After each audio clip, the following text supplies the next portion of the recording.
Bonsoir. Franck Gehry, troisième épisode. Aujourd'hui, au centre de cette séance se trouvera la maison que Franck Gehry construit pour lui-même et sa famille en 1978 à Santa Monica. Donc je parlerai de cette maison qui a joué un rôle déterminant dans sa vie, évidemment, mais aussi dans le développement de sa pratique et je dirais aussi dans son image publique. On a dit, c'est le titre d'un bel article de Béatrice Colomina, que ce n'était pas la maison qu'avait fait Gehry, mais c'était la maison qui avait fait Gehry, la maison qu'il avait instituée en architecte novateur, en architecte iconoclaste. Alors, c'est tout à fait vrai, et on verra comment, au travers de toute une série de projets d'habitation, et en écho à ce que j'ai montré la semaine dernière, c'est-à-dire aux scénographies réalisées pour le musée du comté de Los Angeles, cette maison marque un incontestable seuil. Mais je voudrais quand même revenir à un article qui est publié deux années avant qu'il n'achève sa résidence de Santa Monica, qui montre qu'avant même de la construire, l'image de Gehry comme celle d'un architecte assez particulier, qui cassait les règles, qui cassait les normes, commençait à filtrer, pas simplement dans la presse locale, dans la presse de Californie du Sud, mais également dans la presse américaine. Et c'est un article de l'Architectural Record, de la revue très officielle publiée à Washington, qui en fait foi, un article dans lequel on voit apparaître, vous les reconnaissez à droite, la maison et l'atelier de Ron Davis à Malibu, ou bien la grange de San Juan Capistrano. Gehry serait à la recherche d'une architecture qui serait hors des règles, d'une architecture sans règles. Et dans cet article, il s'en explique, c'est une de ses premières déclarations sur l'architecture différente qu'il s'efforce de faire. Il s'en explique ainsi, je cite, « Je cherche dans l'œuvre des artistes et j'utilise l'art comme moyen d'inspiration. J'essaye de me débarrasser, et les autres membres de l'agence avec moi, du poids de la culture et à chercher de nouvelles voies pour approcher le travail. Je veux pratiquer une grande ouverture. Il n'y a pas de règles. Rien n'est bien ou mal. Je suis dans la confusion et je ne sais pas décider ce qui est laid et ce qui est beau. Les buildings, les bâtiments deviennent obsolescents, s'usent, et donc les critères individuels ne sont pas la question. Je pense qu'un architecte devrait répondre au terrain et au budget, mais devrait pouvoir créer un espace flexible et ouvert à tous les usages. Autre affirmation qui éclaire ce que l'on va voir aujourd'hui et ce que l'on a vu pour une part la dernière fois, mes projets visent à une structure minimale, j'en définis simplement les lignes ou les murs extérieurs et je laisse l'usager, c'est ce qui se passe à la maison de Ron Davis, je laisse l'usager définir son propre espace et en faire une partie intime de lui-même de façon à ce qu'il développe une relation avec l'architecture. Cette relation peut être totalement différente de la personne qui est à côté de lui ou qui est dans le couloir à côté de lui ou plus loin sur la rue, ou celle du prochain utilisateur de la construction. De ce point de vue aussi, il est important d'imaginer un espace flexible. Alors cette notion de flexibilité, elle est importante, moins dans les espaces domestiques que l'on va voir que dans le registre par lequel je voudrais commencer aujourd'hui à parler de son travail de la fin des années 60 et du début des années 70, c'est-à-dire les projets commerciaux. Gehry, je vous rappelle qu'il a pendant de longues années travaillé dans l'agence de Victor Gruen à construire des centres commerciaux, des ensembles urbains centrés sur le commerce. Il vient de cette culture et il la développe à sa manière avec quelques projets tout à fait important. Le premier est ce magasin de Joseph Magnin, qui est une chaîne de magasins essentiellement de confection basée à San Francisco depuis le début du XXe siècle, Cette entreprise avait beaucoup de filiales en Californie et au Nevada et les avait fait projeter par Rudy Baumfeld. Rudy Baumfeld, le bras droit de Victor Gruen, est celui avec qui Gehry affirme avoir tout appris de l'aménagement intérieur. C'est par l'intermédiaire de Baumfeld et de l'ingénieur Edgardo Contini, autre ancien de chez Gruen, que Gehry obtient cette commande pour Magnin. Et vous voyez ici quelques éléments des maquettes d'études, quelques maquettes d'études de ce magasin qui a une façade, c'est un magasin autonome, mais il est par derrière intégré à l'intérieur, voilà cette façade, à l'intérieur d'un des plus grands centres commerciaux, peut-être du plus grand centre commercial de l'Ouest américain. Gehry se pose, vous vous souvenez des premiers espaces commerciaux, les magasins de joaillerie de Kay Jewelers, vu la semaine dernière. Gehry déclare à l'époque avoir été préoccupé des moyens qui étaient dépensés sur les détails en teck ou en chêne, sur les éléments en verre et les éclairages, dans le cadre d'un marché, ce marché de la mode qui était un marché très, très capricieux. Il était préoccupé de voir que ces bâtiments, les bâtiments des centres commerciaux dans lesquels se situe son projet, étaient statiques. C'était moins l'architecture que les matériaux que nous utilisions. J'imagine maintenant pouvoir utiliser ces matériaux d'une manière différente. Alors, Gehry va travailler à propos, dans le cadre de ce programme, pour ce centre commercial, à casser la logique fragmentaire d'un grand magasin avec toutes ces entités, tous ces rayons, et à essayer de créer un espace unifié dans lequel des systèmes d'éclairage intégrés, de signalétique intégrée, vont rompre avec l'ambiance de hangar industriel, avec les réseaux apparents qui étaient celles de la plupart des grands magasins de cette période. Voici quelques vues intérieures de cet espace. Gehry écrit l'encombrement visuel était un problème de très grande importance. La profusion des couleurs, des textures et des objets intrusifs, tous en compétition avec la marchandise. Très intéressant de voir que Gehry, qui vient d'un background commercial, sa maman était avait été chef de rayon de différents magasins, donc il avait grandi dans les magasins, qu'il était attaché à ce que le magasin soit comme le musée était là pour célébrer les œuvres d'art, que le magasin ne soit pas une architecture en soi, mais soit au service de la marchandise. Cette expérience est vraiment tout à fait décisive pour la suite. Nous nous sommes aperçus que cet encombrement visuel valait aussi pour les éléments de l'architecture et les éléments décoratifs. Les réseaux et les câbles étaient laissés apparents, des systèmes de présentation inadéquats aboutissaient à un entassement complètement chaotique des marchandises dans des vitrines. La structure rigide des départements était un autre problème. Les départements manquaient, les sections du magasin manquaient de flexibilité décorative de façon à répondre aux modes changeantes et les techniques de présentation utilisées demandaient un travail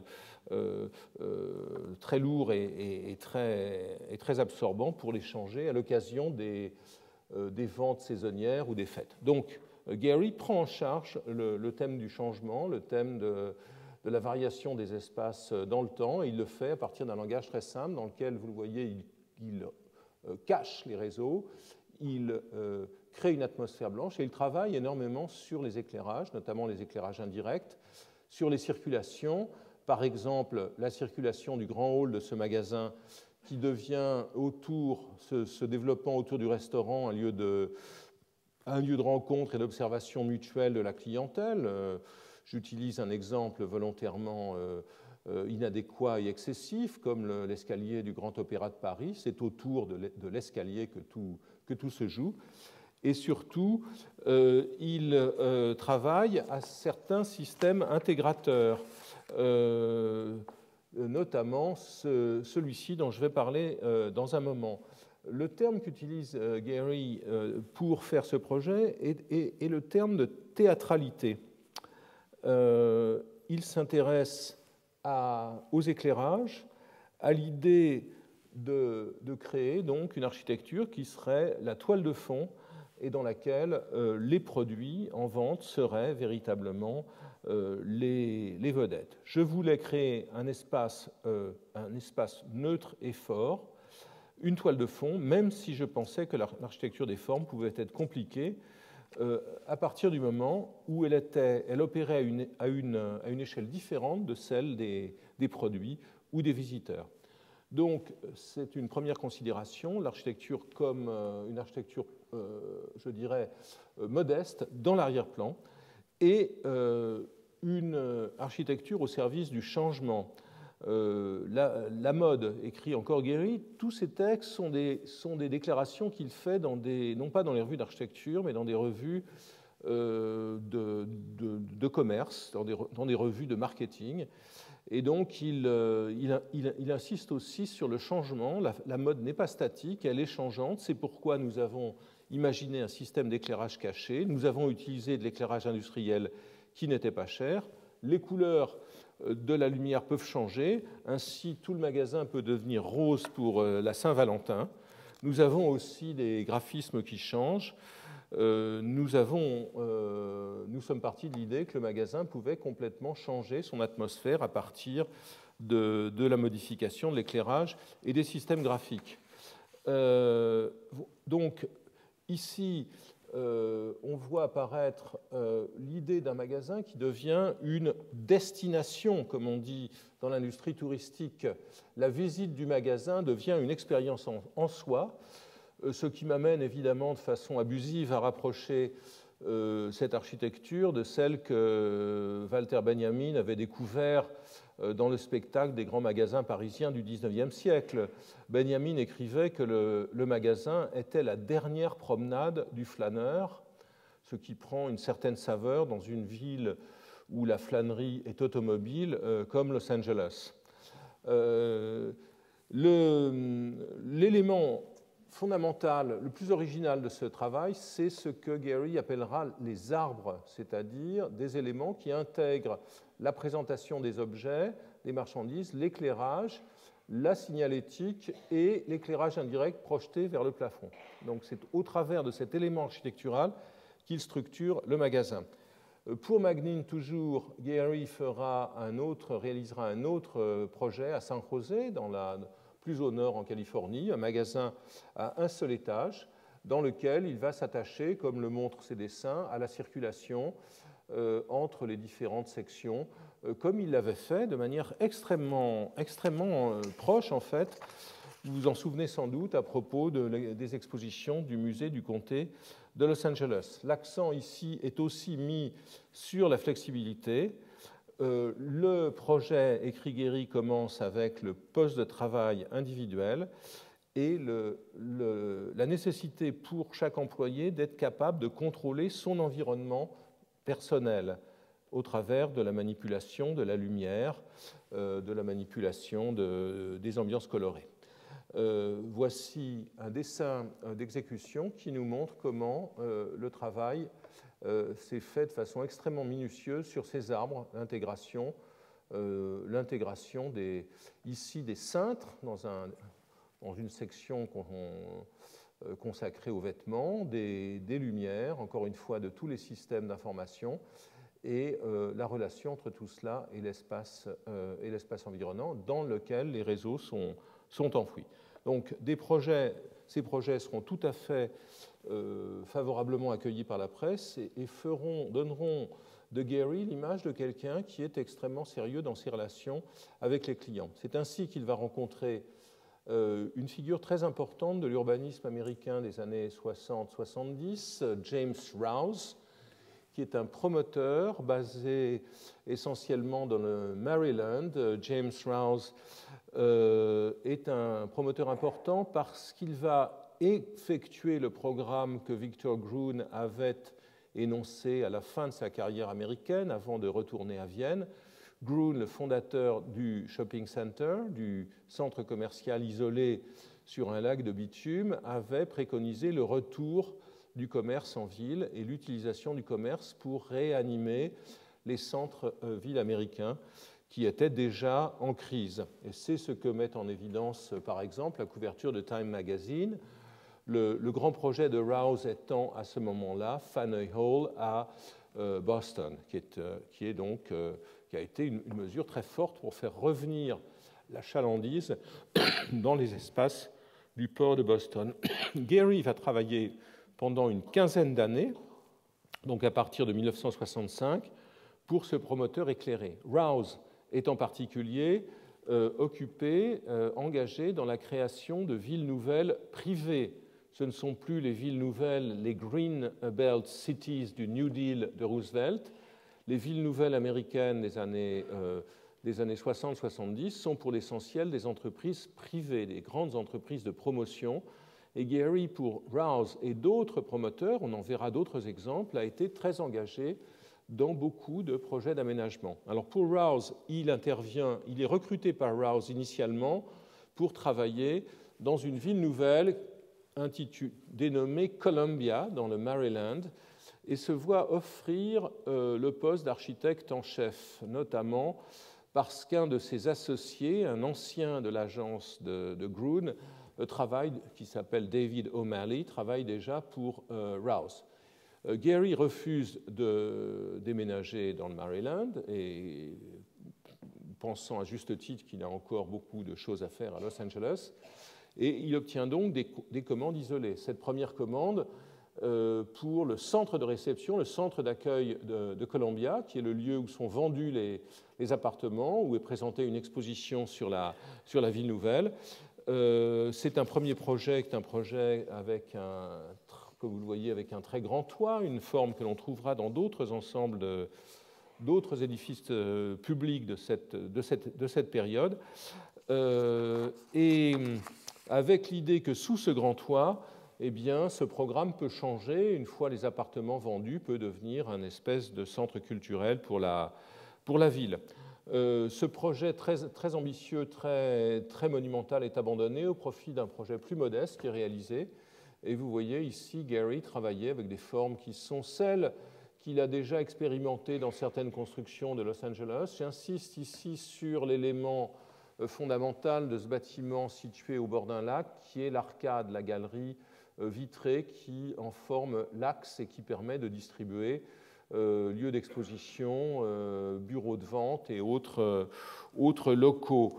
Donc un projet qui était initialement pensé en acier, qui va être réalisé en béton et qui ne marque pas une rupture fondamentale avec l'architecture de ce moment, mais qui notamment révèle l'intérêt de Gehry et de ses associés, Walsh et O'Malley, qui est surtout l'architecte d'opération, pour des formes de toiture un peu complexes, comme celles que certains, je pense à John Lautner, avaient développées à Los Angeles. Je reviendrai sur un des projets importants réalisés pour Rouse, qui est un pavillon de musique en plein air, extrêmement important dans la rencontre de Gehry avec la musique. Mais je voulais aujourd'hui parler du siège social de Rouse, construit également à Columbia, Maryland, un immeuble de bureaux qui ressemble plutôt au grand restaurant d'un village de vacances et qui est un bâtiment pour lequel Gehry va mettre en œuvre l'intelligence des espaces extérieurs déployés à propos du projet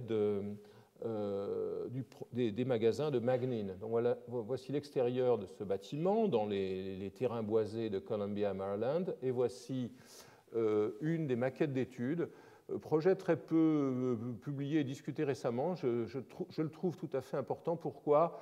À la fois à cause de la dimension modulaire du projet. Vous voyez ici cette maquette d'études avec les circulations verticales et les blocs des bureaux qui sont assemblés selon une sorte de matrice qui me fait penser, Gehry ne m'a pas démenti en me disant qu'il connaissait bien ce projet, à celui que construit au même moment Hermann Herzberger aux Pays-Bas, ce grand ensemble de bureaux pour une compagnie d'assurance, qui est un projet dans lequel les entités modulaires sont séparées par une trame de circulation, comme ici.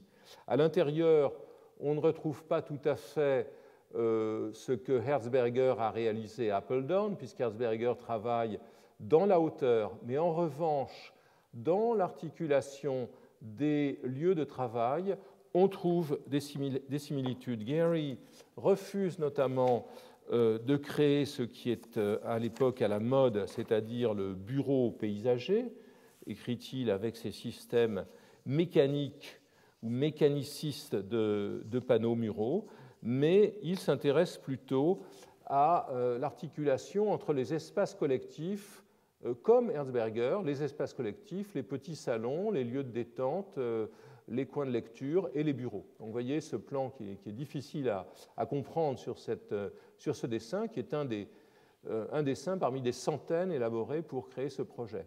Donc, si vous voulez, l'idée d'un bâtiment de bureau qui est en fait un lieu habitable, à tel point que les employés viennent des bureaux antérieurs en gardant leurs meubles au lieu, et Rouse se dispense d'acheter des meubles chez Knoll ou autres fabricants à la mode.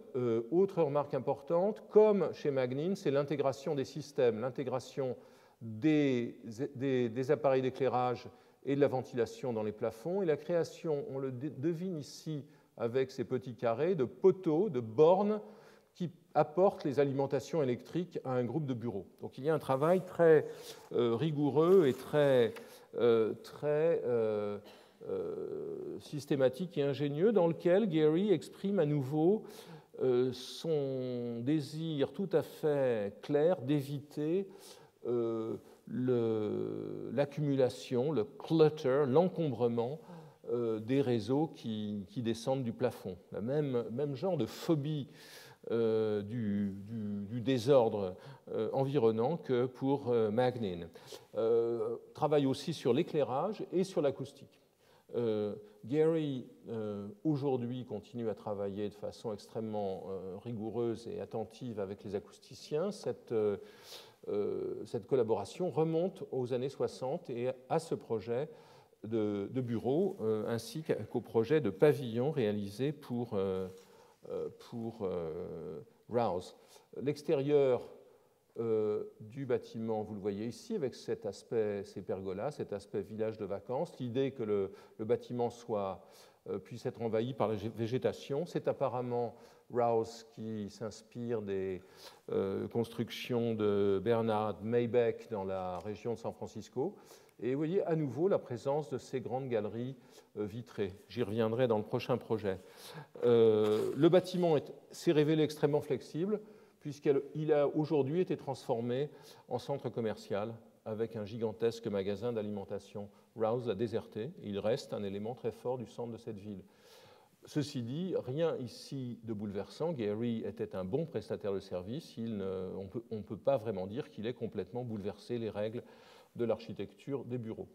Il va en revanche être tout à fait créatif et iconoclaste dans son travail sur le centre commercial de Santa Monica Place, qui va l'occuper pendant une petite dizaine d'années. Ce projet est un autre projet réalisé pour Rouse dans l'ouest de l'agglomération de Los Angeles, à un bloc, un îlot de la plage. Voici Ocean Avenue et la plage de Santa Monica. L'emplacement de cet ensemble qui prolonge un premier projet de piétonisation entrepris par Victor Gruen dans les années, à la fin des années 60 déjà, et qui était un grand ratage, je m'en souviens, comme une espèce de carte postale surexposée, envoyée depuis la Lune et réalisée sur le terrain. Totalement sinistre. Le projet est très différent, c'est un projet très ambitieux de création d'un ensemble initialement de commerce et de bureaux d'une très grande capacité, environ 60 000 m², ce qui est important dans un tissu urbain serré. Gehry commence à travailler sur un projet très grand qui aurait se serait étendu sur 2 îlots. Et vous voyez ici ce projet qui est une espèce de mégastructure qui assemble des immeubles de bureaux, des immeubles d'habitation avec des gradins et des grands halls intérieurs, le tout autour d'un axe est-ouest qui est une grande galerie commerçante. Donc c'est un projet tout à fait important que Gehry et avec lui Rouse essayent de vendre à la collectivité locale et aux habitants de Santa Monica. Voici la maquette, ici vue depuis la plage. Voici le tunnel de l'autoroute qui arrive sur la plage. Vous voyez que ce bâtiment aurait été vraiment un très grand, un très important élément d'un centre devenu beaucoup plus dense.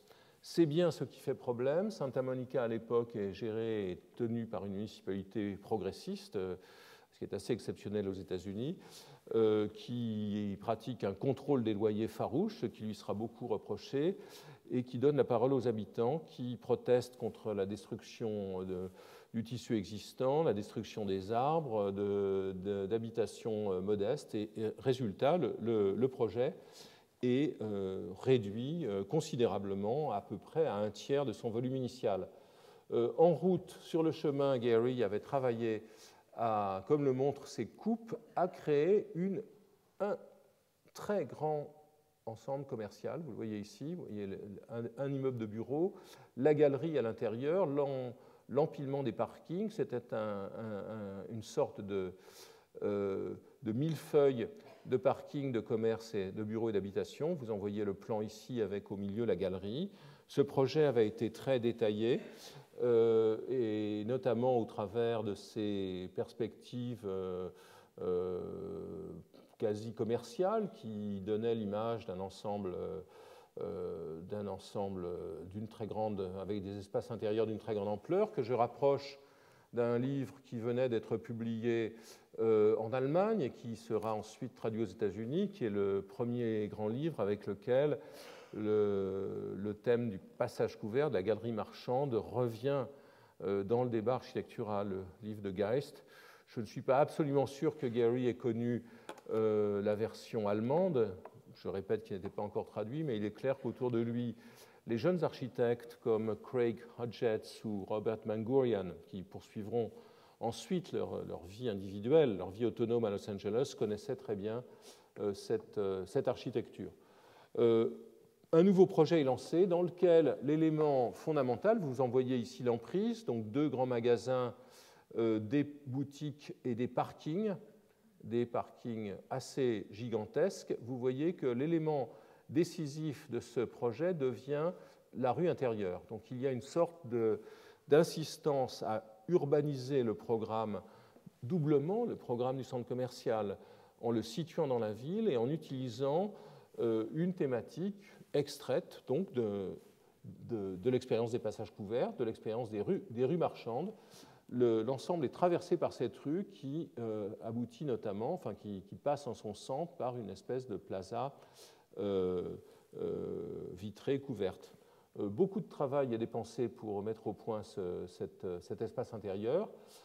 C'est un des projets complexes sur lesquels Gehry s'attache le plus au travail en maquette. Et vous voyez ici donc des représentations qui ne sont pas du tout des représentations d'un projet terminé, mais qui permettent la mise au point, notamment ici très clairement, d'un système architectural qui tend à devenir plus présent. C'est la même idée que chez Magnin, mais cette fois-ci traitée avec une ossature. L'architecture devient plus importante que la marchandise, que les enseignes, que la communication visuelle. C'est ce que ce travail permet de régler. Avec des épisodes cocasses et je dirais assez un peu, je ne dirais pas ridicule, mais un peu pathétique au passage, quand Gehry et son équipe essayent de reconstituer un paysage urbain fait de petites maisons à l'intérieur de cette rue. C'est sans doute ce genre de démarche qui permettra de ranger Gehry parmi les postmodernes lors de la Biennale d'architecture de 1980 à Venise. Mais rien de tout cela ne sera réalisé. C'est l'esthétique beaucoup plus, je dirais, légère, géométrique et sans décor qui sera mise en œuvre. Un des éléments les plus importants de ce projet, qui en portera l'image pendant longtemps, est le grand parking situé au sud. Donc Gehry travaille à faire de ce parking non pas une structure cynique, un empilement cynique de voitures, mais un véritable objet architectural, et il le fait en essayant de définir son enveloppe. Vous voyez ici des premiers projets dans lesquels ce grand volume parallélépipédique est en quelque sorte démenti par un motif de vague, sans doute l'appel du grand large, l'appel de l'océan, vague et palmier, une espèce de synthèse graphique de Santa Monica. Le travail est dans le même temps poursuivi avec une maquette sur laquelle le grillage métallique qui enveloppe le parking est travaillé de façon plastique. Et rapidement, c'est une solution graphique qui va s'imposer.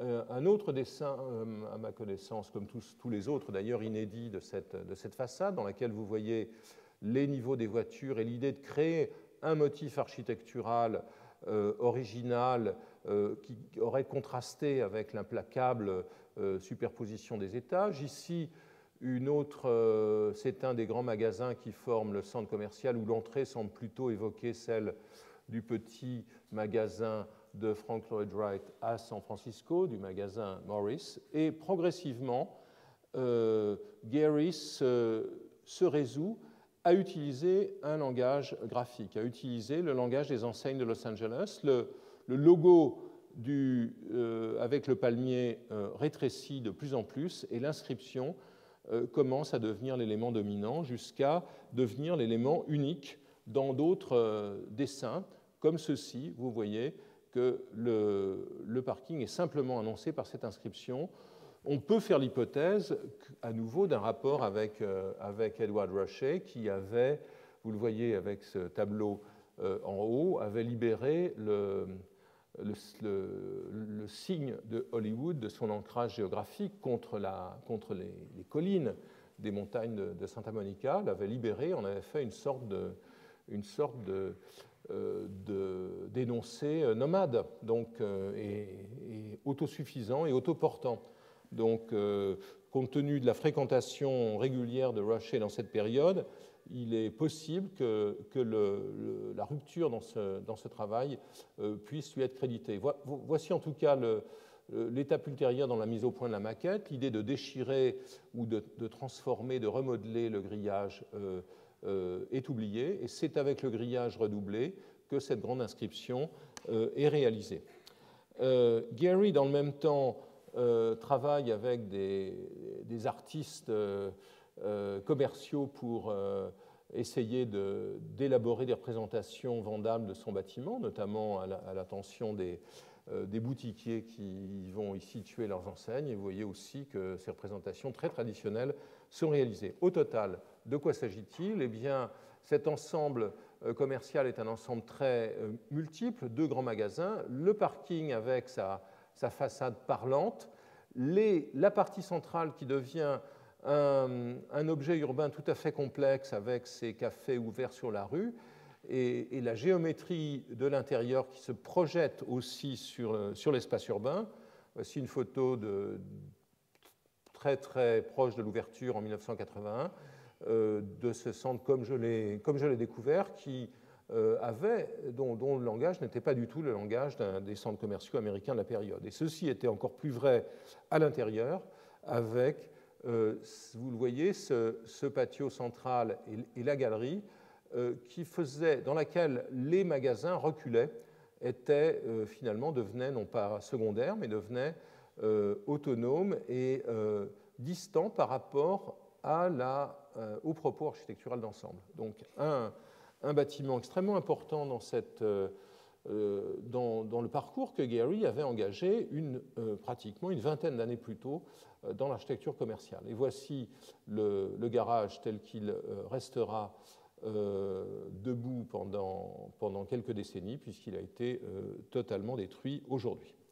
Alors, je voudrais maintenant passer à un deuxième type de programme, qui sont les programmes domestiques, les maisons de Gehry. Nous avions laissé Gehry avec quelques immeubles à Santa Monica, avec la maison Steves, à Brentwood. Vous vous souvenez de cette maison à la fois wrightienne et japonaise. Gehry fait toute une série, et en association toujours avec Greg Walsh, toute une série de projets dans les années 60 dans lesquels il s'efforce de trouver un langage en réagissant à l'architecture domestique de Los Angeles. Ici, un projet complètement inconnu, qui n'a pratiquement jamais été publié, en tout cas pas depuis très longtemps, pour un ensemble, pour une sorte de village de vacances dans le désert à côté de Palm Springs. Et vous voyez que cet ensemble est assez intéressant par le langage qu'il utilise. C'est une sorte de village de vacances, un langage établi peut-être déjà dans certains projets nord-africains, des bâtiments qui sont des bâtiments orthogonaux en utilisant le béton et la maçonnerie, avec ces toits en porte-à-faux qui me font irrésistiblement penser au Pueblo Ribera de Rudolf Schindler, qui est un des architectes que Gehry admirait et qu'il avait fréquenté, donc cet ensemble de 1923, l'idée d'avoir ces grands toits couvrant des murs de maçonnerie, c'est une des sources. Et la deuxième, qui me semble également tout à fait importante, c'est, enfin la deuxième et la troisième, ce sont les projets de Wright pour la région de Los Angeles, en particulier le projet pour le Doheny Ranch du début des années 20 à gauche, avec ces petites constructions reliées par des murs de soutènement et des éléments d'infrastructure. Et c'est aussi, évidemment, les pueblos des Anasazi, des Indiens du sud-ouest américain. Les clients sont assez intéressants, un médecin du nom de Benson et un personnage dont vous trouvez encore les traces dans les pharmacies, Gaylord Hauser, qui était un diététicien d'origine allemande, assez charlatanesque, et dont le best-seller publié en 1950 était intitulé « Look Younger, Live Longer ».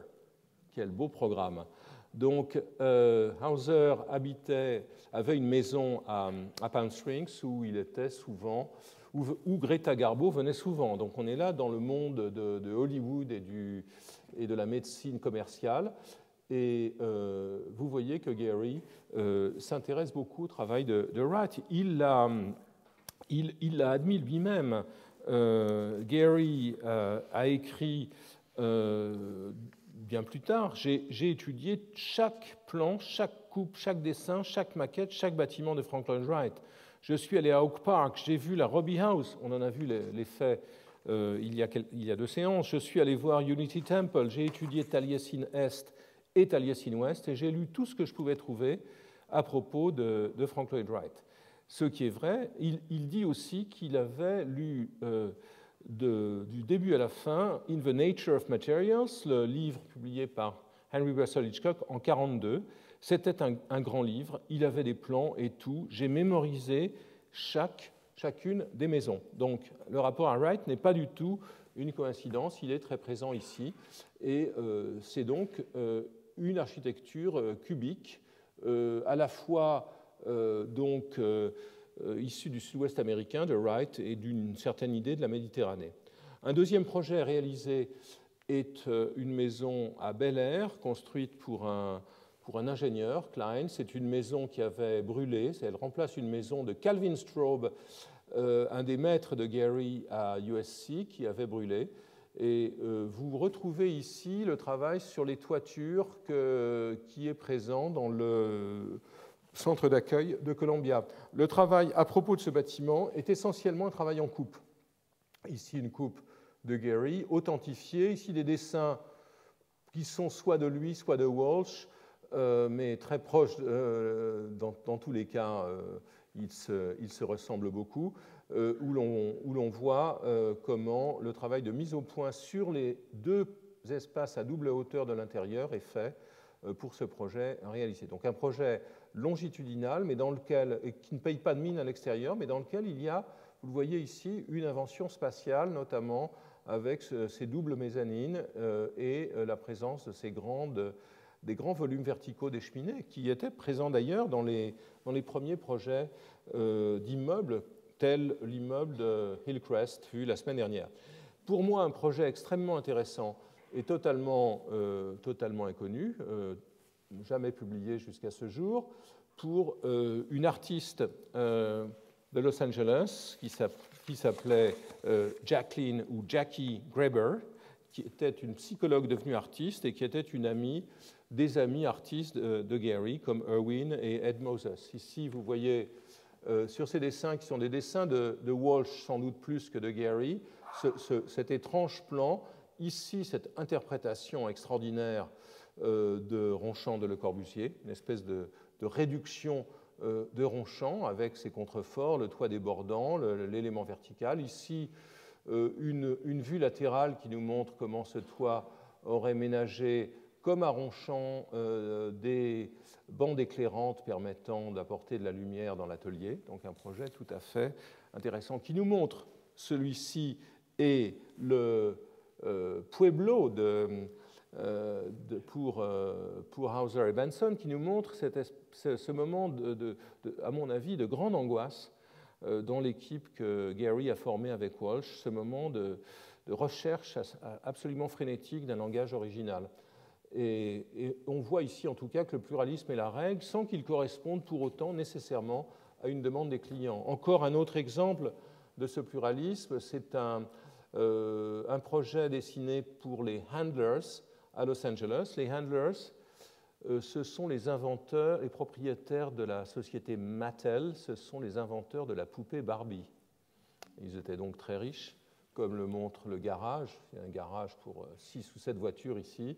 Cette maison avec une très grande piscine, un séjour, des chambres et des services assez fastueux. Et vous voyez cette esquisse d'élévation qui est intéressante parce qu'elle nous renvoie encore dans une autre direction de l'architecture de Los Angeles. Dans ce cas, c'est la maison de Dodge d'Irving Gill à Hollywood qui est détruite désormais. Nouvelle direction aussi dans la dislocation des volumes domestiques, qu'il s'agisse d'une dislocation volontaire, d'une sorte de déconcentration de la maison, ou qu'il s'agisse d'additions qui gardent leur autonomie par rapport aux bâtiments auxquels elles sont adossées. Donc, dans la première catégorie, la fragmentation, qui va devenir un caractère très important de l'architecture de Gehry dans les années 80, se manifeste par exemple dans cette petite maison pour Jim Corcoran, qui est un galeriste. Donc, ça n'est pas un artiste, mais c'est quelqu'un qui travaille au contact des artistes et qui commande cette maison qui ne sera pas réalisée. Chacun des 5 volumes est un volume autonome, traité, comme vous le voyez, avec un épiderme différent, des parpaings, des shingles, du métal, de l'enduit. Vous voyez aussi que ce Corcoran était un nageur fanatique avec cette piscine, ce long bassin de piscine qui était inclus et qui devenait un élément très très fort, presque faisant écho pratiquement aux éléments fragmentaires de la maison. Un autre projet non réalisé qui me semble aussi intéressant, c'est celui d'une extension pour la maison d'un urbaniste connu chez Gruen. Ce qui est intéressant ici, c'est de voir comment à cette maison, dont vous voyez, qui est un simple bungalow, est opposée une géométrie complètement différente. Donc l'idée que l'extension n'est pas nécessairement le prolongement d'un bâtiment, mais peut prendre une forme complètement différente, commence à se manifester ici, peu avant que Gehry commence à travailler sur sa maison. Extension-reconversion, une des plus importantes, c'est celle qu'il réalise pour Norton Simon, dont j'ai déjà parlé, industriel, milliardaire et collectionneur, qui vient d'épouser une actrice de Hollywood du nom de Jennifer Jones, et qui unifie sur la plage de Malibu le bungalow de Jones et le sien pour créer une nouvelle maison destinée aux hôtes et aux collections d'art indien qu'il commence à accumuler. Gehry travaille de 2 manières intéressantes. La première, et je vous invite à regarder cet élément, c'est la pergola. Comme si, à l'extérieur de la maison, l'ossature de bois qu'on a vu auparavant prendre déjà certaines libertés avec le bâtiment de Gemini prenait son autonomie, comme si la maison, tout d'un coup, régurgitait son ossature en bois à l'extérieur. Gehry va travailler énormément sur cet élément que, apparemment, Simon n'aimera pas beaucoup. Et à l'intérieur, vous voyez ici, donc, tangentiellement à la façade vitrée de la maison ouverte sur la plage de Malibu, cette pergola.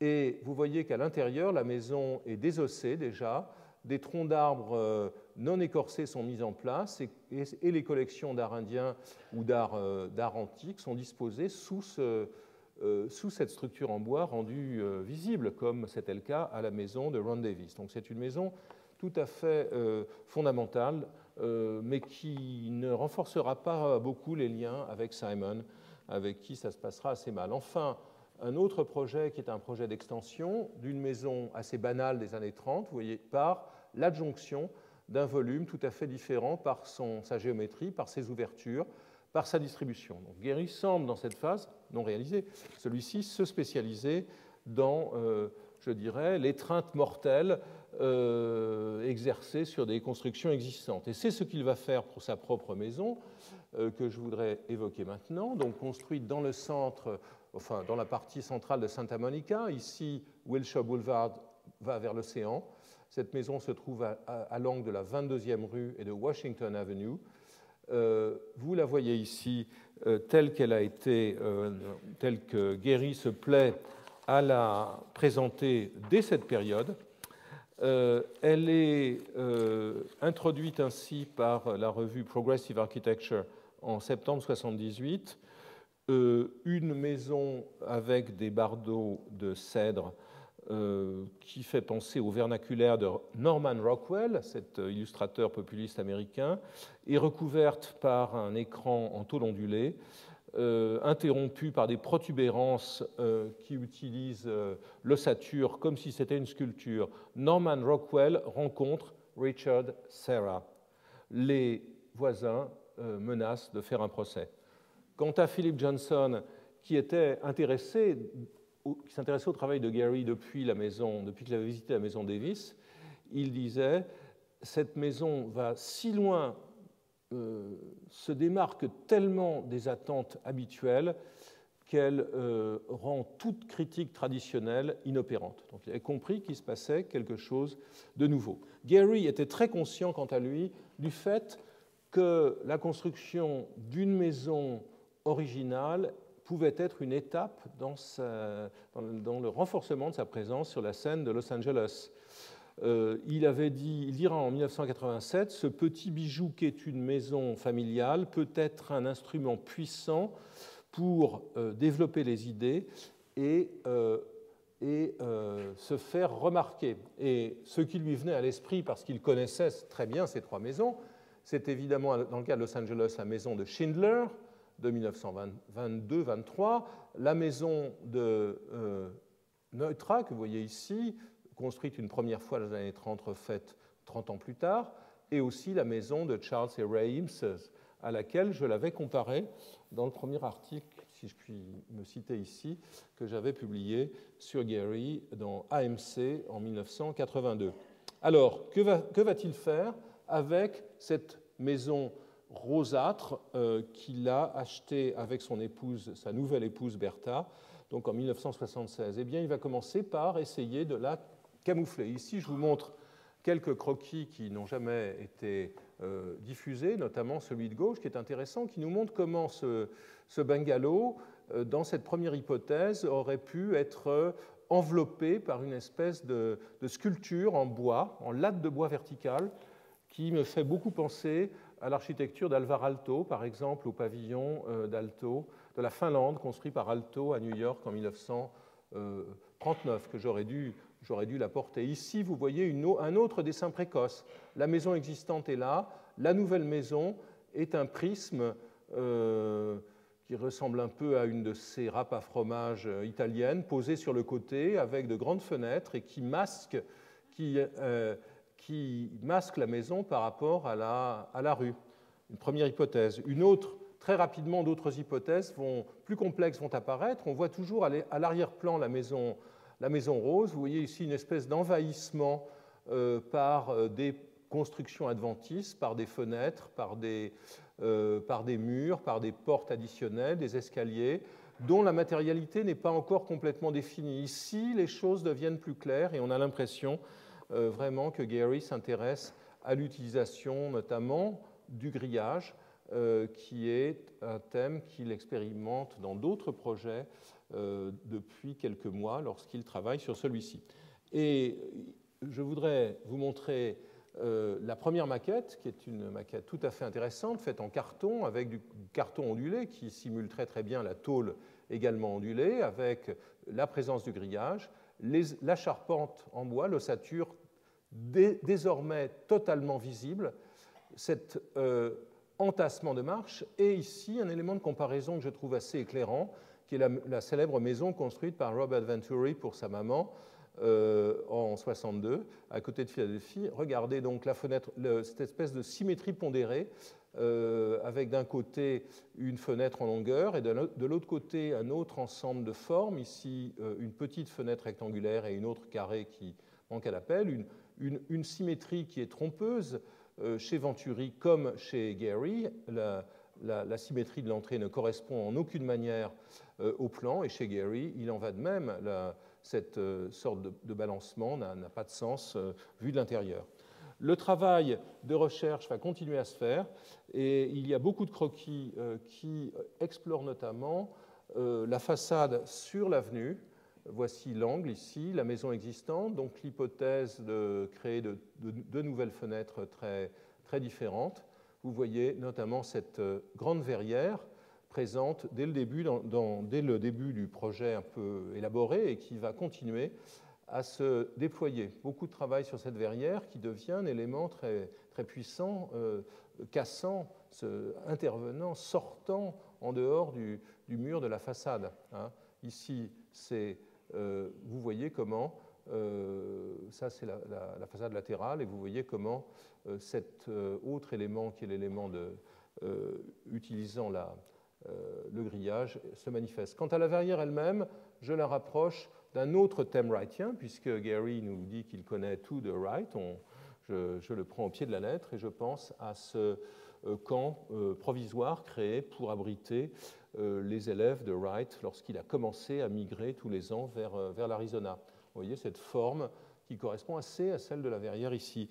Gehry écrit à propos de cette verrière, je vous passe sur toutes ces remarques. Une de ces remarques fondamentales est une remarque sur la mise à nu de la maison elle-même, dans laquelle il explique que la mise à nu de la structure de la maison, que l'on va voir par la suite, s'apparentait, je peux peut-être y venir, la mise à nu de l'intérieur de la structure, ici par exemple, s'apparente pour Gehry à son expérience du music hall, une expérience d'enfance.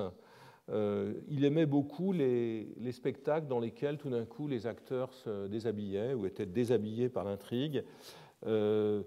Où pensez-vous que j'ai appris tout ça? Vous connaissez ces vaudevilles où le type tire une ficelle et tous ses habits tombent. J'ai appris ça en allant dans beaucoup de spectacles assez salaces quand j'étais un gamin au Canada. Donc il y a l'aspect mise à nu de la maison, et puis il y a l'aspect adjonction d'éléments étranges, et notamment cet élément qu'est la verrière.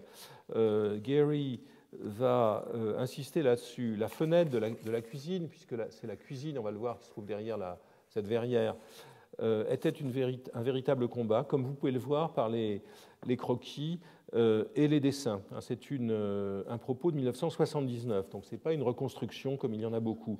Le problème était que cette forme puisse se lire comme un cube qui tombait de la boîte. On le voit bien ici, comme un tube qui tombait en dehors de la boîte, comme s'il essayait de s'échapper de l'enclos qui avait été mis, c'est-à-dire du mur d'enceinte, qui avait été mis autour de la vieille maison. L'idée venait d'une espèce de fantasme dans lequel les esprits de ce cube auraient été emprisonnés dans l'espace quand nous avions construit la nouvelle coque. Bien que je voulais que cette fenêtre ressemble à un cube, nous n'avons pas réussi à en faire un cube. Effectivement, le résultat n'est pas tout à fait l'illusion que j'avais à l'esprit, mais je ne suis pas mécontent du résultat.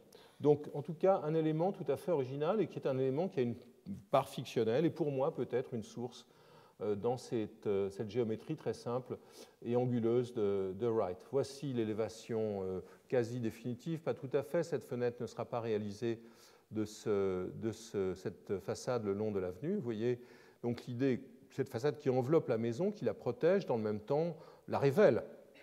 C'est ça qui est intéressant, elle révèle qu'il se passe quelque chose ici, elle révèle le jardin avec ses cactus, elle révèle l'élément de l'angle. Donc c'est une maison qui protège et qui exhibe tout à la fois.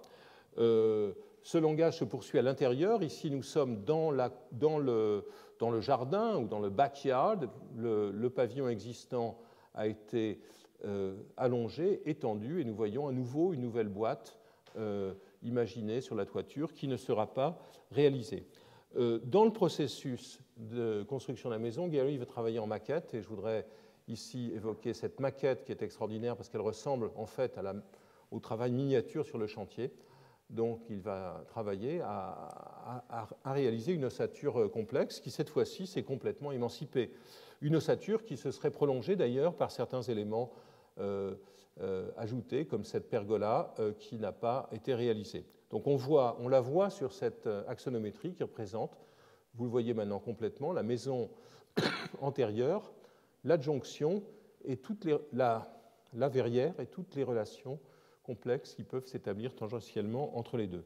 Je vous passe la maquette terminée, qui est une maquette de présentation, qui se trouve aujourd'hui au Musée d'Art décoratif de Vienne. Je passe sur les dessins de détail, qui sont particulièrement élaborés, sur la construction, qui est à la fois une déconstruction, je dirais une démolition partielle de la maison et la création d'une enveloppe de façon très très proche à ce qui a été expérimenté sur la maquette, pour vous montrer l'intérieur de la maison, qui donc est composé à la fois de l'intérieur de la maison initiale et de l'intérieur de cette extension qui se situe entre le trottoir à proprement parler, sur la marge de retrait de la maison, entre le trottoir et la construction initiale.